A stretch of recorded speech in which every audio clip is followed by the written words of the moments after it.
Chesney's I here. look great. Wait a minute. I'm sitting. Actually, That I look. This is how I look every day. You look great. I was gonna say, is this tour wardrobe? It's basically I spend no money on clothes. This is how I look all the time. That is the Tampa. I probably spend the least amount of money on clothes than any touring act ever. do you have a stylist that puts this together for you? My stylist is very frustrated because she buys all these great clothes for me, and I just take a bunch of t-shirts and cut the sleeves out of them and wear old jeans and boots and go out and play. Sometimes flip-flops, whatever. But when you're on stage, you're moving around a lot. You Right. sweat a lot. I mean, I can't imagine you going out in like leather pants. It's really not my style, but Well, Mons Venus is right down the road, so you never know. I mean, if I didn't move around so much, I would probably go barefooted or wear flip-flops. But that's why I wear what I wear on stage, because I do move around a lot. But I can't help it. My grandmother and my mom they have video footage of me as a child in her kitchen, listening to the radio, and I'm just moving. It's just She goes, that's where you get it. You've been doing that since you were a kid. And you have the band that I have and the drummer that I have, and you feel that kick drum and the snare come through you up there on stage and all those guitars. I can't help but move. So DNA is everything, right? Like, you can't beat DNA. You are who you are. That's right. So what else could Kenny Chesney do in life? Nothing, because you said you were moving at such a young age. This is right. No, I do feel like that. I was born with this certain ability to get up on stage and connect with a lot of people. And I've always had music in my life. And it's always been a huge part of my life. Even before I thought that I was going to do this or it was going to be my life on any level. It was just always there, and but I wanted to be an athlete. I'm still an athlete, but I knew that my my career as an athletic person was very small-lived, So, but I always had music in my life, and it's always been a huge part of what made me happy. Now, so you say you're an athlete. Clearly, you work out. Are you still doing like the crazy, like tossing tires over, or what kind of new stuff have you added to the regimen? Well, there's this thing now called the curve. And it's a treadmill, but it's not motorized. You have to move it yourself, and that's really hard. Like a hamster wheel. Well, it's like this. And so you get on okay. it, and it's like that. And the bigger the stride, the faster it moves. And so to move that thing is really hard. And so I've been spending a lot of time in the last couple of months on what is called a curve, that you move. You move the belt yourself. Huh. And so that gets me supposed to get me in shape to go up there and do what I got to do Saturday night. What about diet? So, well, I am what you call hangry. Okay. Right now. So Wait, right now? Right now, I'm hungry and angry at the same time. Well, Kenny, it was really nice to talk to you.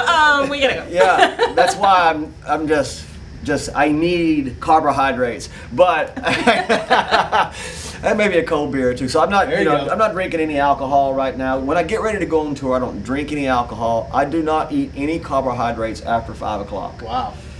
So Even on show day. Even on show day, but I eat a ton of vegetables. On show day, I might eat more carbohydrates because I know I'm going to get up there and run around. But there's this period of my life every year from January the 2nd till right around the end of June where I am insane strict with my diet. But after that period, when I'm out on the road in July and I can see the end of the tour, coming at the end of August, that's when, I start to be happy. So you're hangry for like months on end. So I get to drink with everyone else. I get to enjoy. Kenny, you want to be here? No! I mean, yeah, Ladies and but no! gentlemen, Kenny will not be happy again until the end of summer. So the tour kicks off Saturday. I hear Kenny Chesney and I hear Tampa, and I'm like, it's almost two entities that are meant to be for kicking off a tour, right? We're surrounded by water, the weather, the people, the vibe, everything. The pirate ship in the stadium. Absolutely, but even on the live album, doing Coastal here, this city just seems tailor made for a guy like you, your production and your lifestyle. Because you've created more than music, you've created a lifestyle. But what do you think? Was that kind of one of the things you look for to kick off a tour, something like Tampa, makes just total sense. Well, yes, but more importantly, over the years, I think it's probably 6 times we've opened our tour here.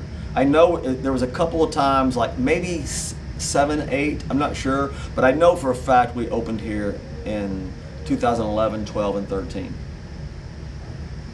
Zach played with us in 11, McGraw played with us in 12, and Eric Church played with us in 13. That's 3 pretty good years, and what we always took from that at the end of the first show is just this positive energy that we got to take with us all summer long. And and I started to realize that after a couple of years, and I went, you know what? It's just the sun, it's the ocean, it's the feel, it's the people, it's the music, it's the sports. This town is really great, and they're very passionate about a lot of things, and that's why, and it's more about what we feel up there when we're on stage and what we take with us when we leave, and it's all those things you mentioned combined. So you basically plug into Tampa and take that energy with you out on the road. Yes. I like that. Yeah, that's a good way to put it. And I just wish I could, I'll probably try to sneak over to the beach while we're here. But I was going to ask sure. you if you get a chance to, I know it's really busy because you guys are kicking off the tour and I'm sure you've got like rehearsals and stuff going on, but do you get an opportunity to kind of crawl around the city at least a little bit? In the years past we have. This year I've become so Hangry. And it's impossible to go around town and not want a cocktail, not want a drink. So, but to be quite honest with you, I hope I get to go and jump in the ocean or paddleboard or do something. It would help me mentally, but I'm so excited / stressed / just control freak. Like I was here last night really late, just trying to get things a little better than they were the day before, and it's going to be the same way tonight and tomorrow night. And then whatever we come up with at the end of tomorrow night is what people are going to see Saturday night, and it's really exciting. It looks really good. It sounds incredible.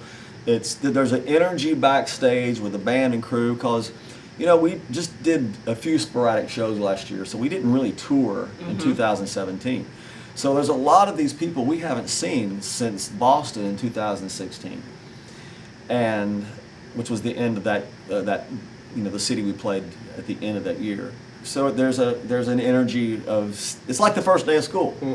It really is, and honestly, kicking it off here, like you said, just fits with every part of my life. I mean, if I was going to go to a show, I'd want to go to a show here.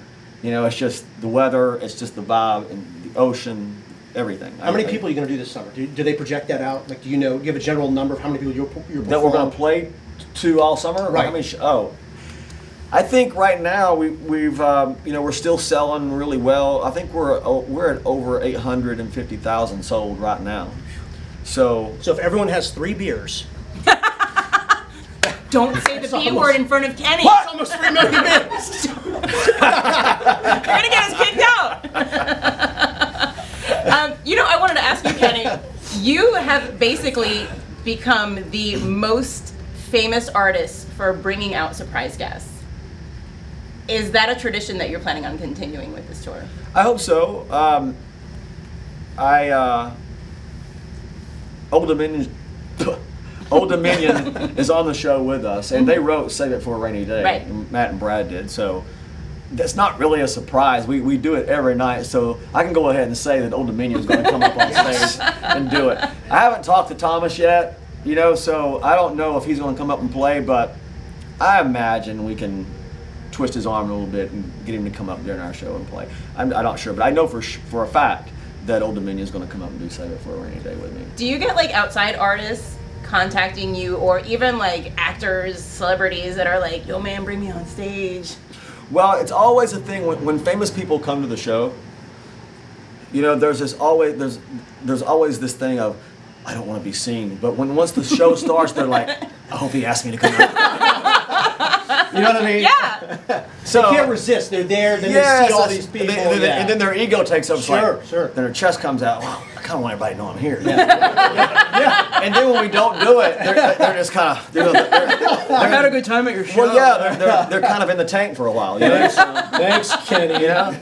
So, but yeah, we get a lot of people calling. You know, which makes me feel great that people want to come out. Has like anyone ever like surprised you that you were like, really? Like this person wants to come to the show? That you never thought would be a fan, essentially.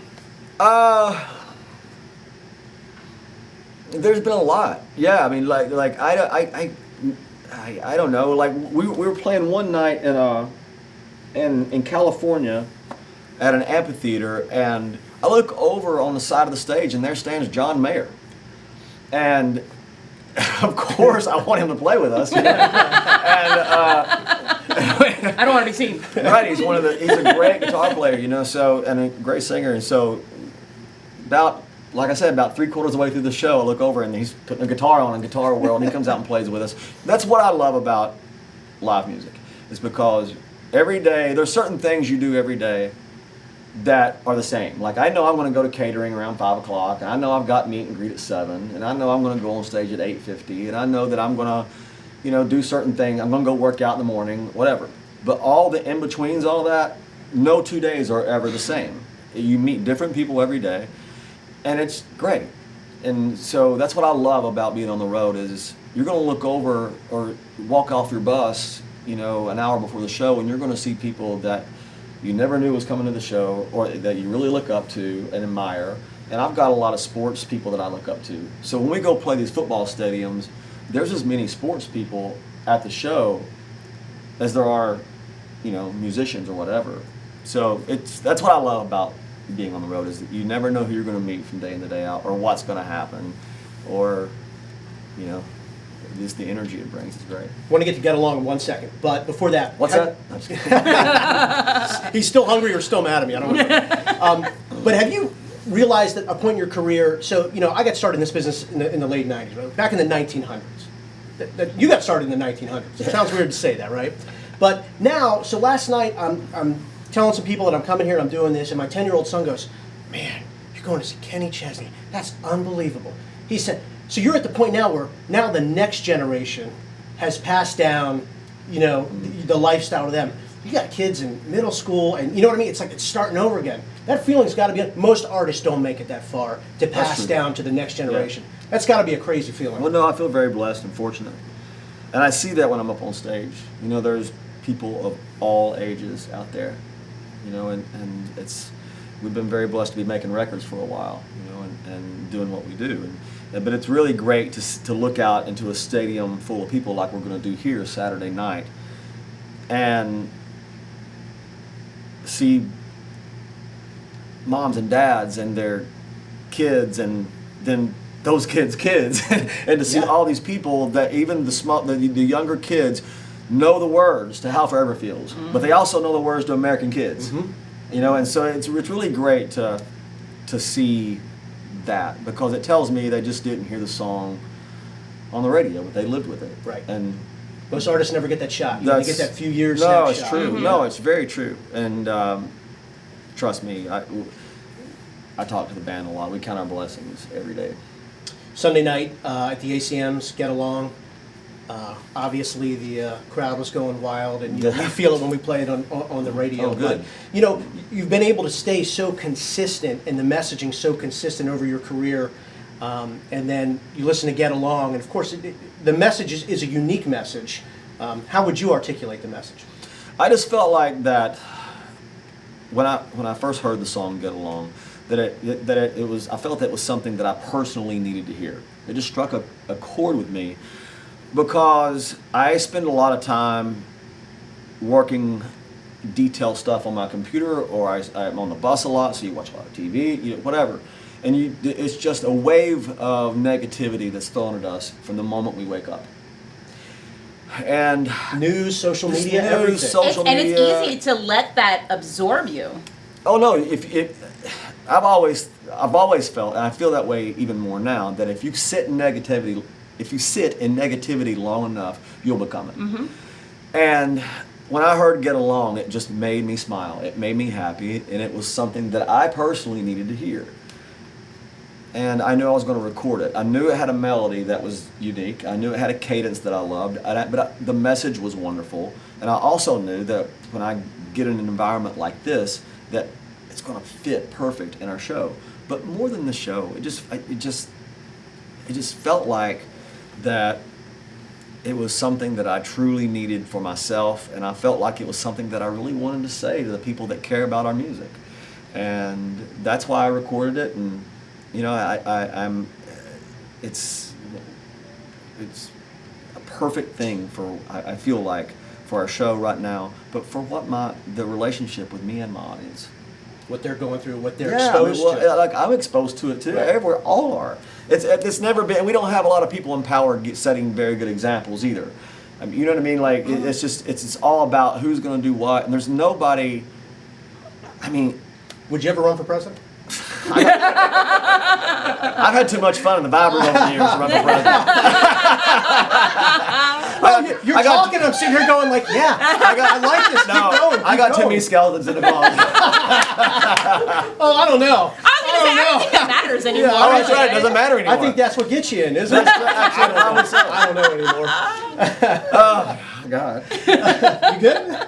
I'm great. I know. Although I don't know if I want Kenny in charge of the button when he's hangry. That's right. That's right.